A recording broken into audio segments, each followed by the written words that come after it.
कल इमरान खान जब इंसदादे दहशतगर्दी की अदालत में पेश हुए थे तो उससे पहले के मनाजर अब आप अच्छी तरह देख चुके हैं, और जब वो वहाँ पे तशरीफ़ लाए तो आप वो मनाजर भी देख चुके हैं। यानी उनके आने से पहले वहाँ पे 400 पुलिस एहलकार और एफसी के जवान मौजूद थे, और वहाँ पे हर तरह की सिक्योरिटी थी, और वहाँ पे चिड़ी भी पर नहीं मार सकते थे। लेकिन जब इमरान खान साहब आए तो उसी तरह आए जिस तरह उन्होंने इस एक दिन पहले कहा था कि जब हम आएंगे इस्लामाबाद पे यलगार करेंगे तो फिर चारों तरफ से आएंगे। तो उनके कारकुन और वो चारों तरफ से इंसदादे दहशतगर्दी की अदालत में दाखिल हुए, और इतनी धक्कम पहल हुई कि वहाँ पे वॉक थ्रू गेट टूट गया, गिर गया। आप देख भी रहे हैं कि किस तरह गिरा हुआ है, किस तरह एफसी के लोगों को, पुलिस के लोगों को कोनियाँ मार के साइड पे कर दिया गया, और वहाँ पे स्टेट को अमलन पैरालाइज करके उसको फारिग कर दिया गया। और उसके बाद इमरान खान साहब एक विनर की तरह, एक जीते हुए फातह की तरह वहाँ पे दाखिल हुए। वेस्ट कोट उन्होंने बड़ी खूबसूरती पहनी हुई थी, सफ़ेद कपड़े पहने हुए थे उन्होंने, और वो बड़े कॉन्फिडेंस के साथ चलते हुए जज के सामने पेश हुए और वहाँ पे खामोश होकर खड़े हो गए। साथ ही बाबर अवान साहब जो उनके वकील भी हैं, उन्होंने चंद बातें की। उन्होंने कहा जी कि शर्म तो आम सा लफ्ज़ होता है, ये कोई गाली तो है नहीं, और हमने तो ये कहा था कि जो सेशन जज है उनके ख़िलाफ़ कानूनी कार्रवाई करेंगे, हमने तो उनको धमकी दी नहीं थी। और साथ ही जज साहब जो ये केस सुन रहे थे उन्होंने फौरी तौर पे ज़मानत मंजूर कर ली, और उन्हें 1 लाख रुपए के मुचलके जमा करवा के उनको ज़मानत दे दी गई।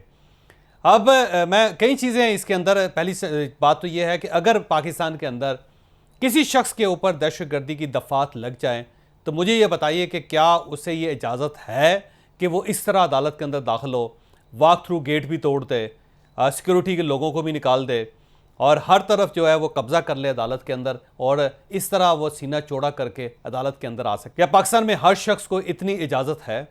अगर है तो फिर ठीक है, फिर इमरान खान साहब के पास भी ये इजाज़त होनी चाहिए। दूसरा, क्या ऐसा मुमकिन है कि आपके ऊपर कोई दहशतगर्दी की दफ़ा लग जाए और आप सिर्फ अदालत में आएँ, आपका वकील खड़ा हो और अभी उस वकील की बात मुकम्मल ही ना हो और ज़मानत दे दी जाए? क्या ऐसा मुमकिन है? अगर ऐसा मुमकिन है, ऐसा पाकिस्तान में लोगों के साथ होता है, तो फिर बिल्कुल ठीक है, इमरान खान साहब के साथ भी यही सलूक होना चाहिए था। लेकिन अगर ऐसा नहीं होता पाकिस्तान में, तो फिर ये प्रिविलेज इमरान खान साहब के लिए क्यों कि वो अपने 4000, 10,000, 5,000 बंदे लेकर आएँ, अदालत के ऊपर आलमोस्ट कब्जा ही कर लें और दरवाजे तोड़ते हुए अंदर दाखिल हो जाएँ, और जज साहब उनको ना रोकें, और फिर वकील साहब अभी बात मुकम्मल ही ना कर रहे हों तो आप उसको ज़मानत दे दें? अगर तो ऐसा है तो फिर ठीक है, बहुत अच्छी बात है, बहुत, फिर आपको हर बंदे को इजाज़त देनी चाहिए। फिर मेरा ख्याल है तहरीक लब्बैक के जो लोग हैं उनके ऊपर भी इसी किस्म के पर्चे हुए हैं। आप उनको इजाज़त दें कि वो लश्कर अपना लेकर आएँ, और जैसा आप आधी बात सुने बगैर उनको ज़मानत दे दें। उनको तो ये प्रिविलेज आपने आज तक नहीं दी। किसी शख्स के ऊपर भी जब स्टेट को दहशतगर्दी का पर्चा बना देती है, कर देती है, तो वो बेचारा क्या, उसका पूरा ख़ानदान सिसक के मर जाता है, लेकिन अदालत तक उसकी रसाई नहीं होती। लेकिन इमरान खान साहब तशरीफ़ लाए तो सब कुछ हो गया। ये सब कुछ कैसे हो गया? और ये याद रखें कि ये जो इमरान खान साहब की जो बेसिक फ़िलासफ़ी है, ये उसी के ख़िलाफ़ है। इमरान खान साहब हमेशा यूरोप की मिसाल दिया करते थे कि वहाँ पे कानून की हुक्मरानी है, वहाँ पे बड़ा आदमी छोटा आदमी कानून की नज़र में बराबर है। और साथ वो रियासत मदीना का बहुत जिक्र करते थे, हज़रत उमर फ़ारूक के कुर्ते का जिक्र करते थे, हज़रत अली रज़ियल्लाहु अन्हु का जिक्र करते थे। और जब खुद उनको अदालत में पेश होना पड़ा तो उन्होंने क्या किया आपके सामने? अब मैं एक सवाल उठाता हूँ इमरान खान साहब से कि मुझे ये बताएं कि जब हज़रत उमर फ़ारूक रज़ियल्लाहु अन्हु से पूछा गया था कि आप ये बताएं कि आपका कद लंबा है, तो एक चादर में आपका कुर्ता कैसे बन गया था? तो क्या हज़रत उमर फ़ारूक अपने 10,000 लोगों को लेके अदालत पहुँच गए थे, या पूछने वाले के घर पहुँच गए थे? या जब हज़रत अली रज़ियल्लाहु अन्हु के ख़िलाफ़ जब वो खलीफा थे और उस वक्त जब एक यहूदी ने उनके ऊपर केस किया, तो क्या हज़रत अली रज़ियल्लाहु अन्हु अपने जो साथी थे, अपने जो दोस्त थे, क्या उन सबको लेके काजी के दफ्तर या काजी की अदालत में वो हाज़िर हो गए थे? अकेले गए थे? जब वो अकेले जा सकते हैं तो आप अकेले क्यों नहीं आए? आप तो हमेशा रियासत मदीना का जिक्र करते हैं और साथ आप यूरोप का जिक्र भी करते हैं। तो अगर आज यूरोप के किसी एक्स प्राइम मिनिस्टर पे या हाज़िर प्राइम मिनिस्टर के ऊपर ये इल्ज़ाम लगा होता, तो मेरा आपसे सवाल है कि क्या वो इस तरह इतने लोग अदालत के अंदर ला सकता? क्या उसके अंदर इतनी हिम्मत और ज़रूरत होती कि वो वॉक थ्रू गेट तोड़ देता और पीछे मुड़कर भी ना देखता, और रियासत खामोशी से एक साइड पर खड़े होकर तमाशा देखती रहती? और अगर फ़र्ज़ करें कि रियासत मदीना के अंदर कोई इल्ज़ाम लगता, तो क्या वो ही इस तरह कर सकते? अगर वो नहीं कर सकते तो फिर आप किस रियासत मदीना की तश्कील करना चाहते थे? आप यूरोप का कौन सा मुल्क है जिसको पाकिस्तान जिसकी तर्ज पे आप बनाना चाहते थे, जिस तरह अपने आप पाकिस्तान बनाना चाहते हैं, क्या उसमें ये मुमकिन है? और इससे पहले मियां नवाज शरीफ की हुकूमत थी, क्या मियां नवाज शरीफ के वर्कर्स ने ये किया था? इसमें कोई शक नहीं कि वो प्राइम मिनिस्टर थे और उनको सिक्योरिटी मिलती थी उस वक्त, और हम एतराज़ करते थे कि मुलज़म की हैसियत से अदालत में जा रहे हैं तो इनके साथ इनको ये सिक्योरिटी नहीं मिलनी चाहिए। लेकिन इसके बावजूद कभी ऐसा नहीं हुआ कि उनके लोगों ने आए हों और साथ आके उन्हें वॉक थ्रू गेट भी तोड़ दिए हों। इसी तरह इमरान खान साहब ने जब भी ये समाअत ख़त्म हुई तो उसके बाद बाहर खड़े होकर जो कुछ कहा वो भी मैं आपके सामने रखता हूं और फिर इस पे भी बात कर रहे हैं। रिपब्लिक है कि यहाँ कोई कानून है ही नहीं। जो भी ये फैसले कर रहे हैं और करवा रहे हैं उनको अपने मुल्क का सोचना चाहिए। खौफजदा हुए तहरीक इंसाफ की ताकत से, उस खौफ से टेक्निकल नॉकआउट करने के लिए, अपनी जात को बचाने के लिए ये मुल्क का मजाक उड़ रहा है। अब जो इस गुफ्तगू है उसके दो नुक्ते हैं। पहले तो उन्होंने कहा कि पाकिस्तान को बनाना रिपब्लिक है। जिस तरह इमरान खान साहब आए हैं मुझे यूँ लगता है कि वाकई ये बनाना रिपब्लिक है, कि इसके अंदर अगर आप पॉपुलर हैं, आपका अगर वोट बैंक है, आपने कोई 2, 4, 5, 10 हलकों से ज़िमनी इलेक्शन आपने जीत लिया है, या आपके जलसे बड़े भरपूर हो जाते हैं, तो फिर आपके पास ये पूरा हक है कि आप किसी जज को कुछ भी कह दें। आपको ये हक है कि आप आईजी को भी कुछ कह दें। आपको पूरा हक हासिल है कि आप डीआईजी को भी कुछ कह दें। आपको पूरा हक हासिल है कि आप चीफ इलेक्शन कमिश्नर के कपड़े उतार दें।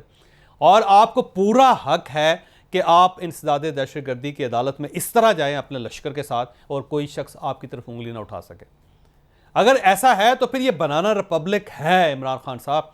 फिर मज़ीद इसको बनाना रिपब्लिक बनाने की ज़रूरत नहीं है। क्योंकि कल अगर मौलाना फजलुर रहमान साहब अपने साथियों को लेके आ जाते हैं तो मेरा नहीं ख्याल कि रियासत उनको रोक सकेगी। या कल अगर टीएलपी के लीडर जो हैं रिजवी साहब, अगर वो तशरीफ़ ले आते हैं इस तरह, तो फिर रियासत उनको भी रोक सकेगी। फिर ये बनाना रिपब्लिक हो चुकी है। फिर पाकिस्तान में इतने बड़े बड़े रैकेट्स हैं, बड़े बड़े सरगना हैं, बड़े बड़े डाकू हैं। आप यकीन करें कि उनके साथ भी 4-4, 10-10 हज़ार लोग होते हैं। कच्चे का इलाका जो है ना उसमें बड़े बड़े डाकू हैं। फिर उन डाकुओं को भी चाहिए कि वो अपने साथियों को लेकर आएँ, साथ बंदूक भी ले आएँ, कोई एक टैंक भी ले आएँ, कोई तोप भी ले आएँ और आ जाएँ अदालत और आके जज साहब के सामने खड़े होकर तोप लगा कर उनसे कहें जी लें जी हमारी बात भी सुने। फिर तो ये हो गया ना। इससे अगला स्टेप तो यही है कि आप जब अगली मरतबा तशरीफ़ लाएँ तो आप टैंक पे आ जाएं, कोई प्राइवेट आप बम्बार जहाज़ ख़रीद लें और उसको लैंड करवा दें आप। क्योंकि बनाना रिपब्लिक इससे आगे तो अब मेरा ख्याल है वार जोन्स ही बचते हैं जो कुछ किया गया। दूसरा, इस तकरीर के अंदर भी उन्होंने न्यूट्रल्स का नाम लिए बगैर वो सब कुछ कहा कि जो फ़ैसला कर रहे हैं, जो फ़ैसला करवा रहे हैं, वो अपने मुल्क की फ़िक्र करें।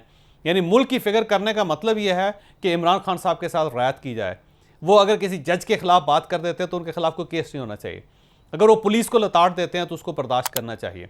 और अगर वो इलेक्शन लड़ते हैं तो उन्हें इलेक्शन लड़ने दिया जाए, और अगर वो हुकूमत गिराते हैं तो हुकूमत को गिरना चाहिए। और अगर वो खुद कतर नहीं जा रहे तो फिर पाकिस्तान को कर्जा नहीं लेना चाहिए।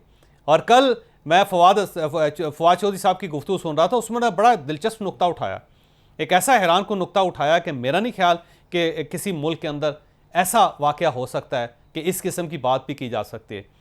उस शो में, मैं आपको क्लिप भी दिखाऊंगा, उस शो में फवाद साहब ने ये कहा कि हम सोच रहे हैं 2 सूबों में हमारी हुकूमत है, एक केपीके में हुकूमत है, दूसरी पंजाब में हुकूमत है। हम ये कह रहे हैं कि जो आईएमएफ के साथ पाकिस्तान का मुआहिदा हो रहा है इन दोनों सूबों को कबूल लें। यानी ये सीधी सीधी बगावत है कि किसी जगह पे एक मुल्क एक सिग्नेचर कर रहा है जिसके बाद पाकिस्तान की मैशत को रिलीफ मिल सकती है, तो आपकी क्योंकि 2 सूबों के अंदर हुकूमत है तो आप ये कह रहे हैं कि हम आईएमएफ के साथ जो मुआहिदा हो रहा है ये दोनों हुकूमतें मानने के लिए तैयार नहीं। तो इससे बड़ी बगावत क्या हो सकती है मुल्क में, मुझे बताइएगा सारा। तो बात बड़ी सीधी है कि एक तो इमरान खान साहब हटने के लिए तैयार नहीं अपनी इज्जत से। इस वक्त आधा पाकिस्तान सैलाब में डूबा हुआ है। मेरा ख्याल है पूरा पाकिस्तान भी अगर सैलाब में खुदा ना खासा डूब जाए तो इमरान खान साहब यही करेंगे, रोज़ाना साफ़ सुथरे कपड़े पहन के आएंगे, वेस्ट कोट पहन के आएंगे, और उनका कंसर्न सिर्फ अपने केस होगा और अगले इलेक्शन होगा जिसमें उन्होंने जीत के प्राइम मिनिस्टर बनना है।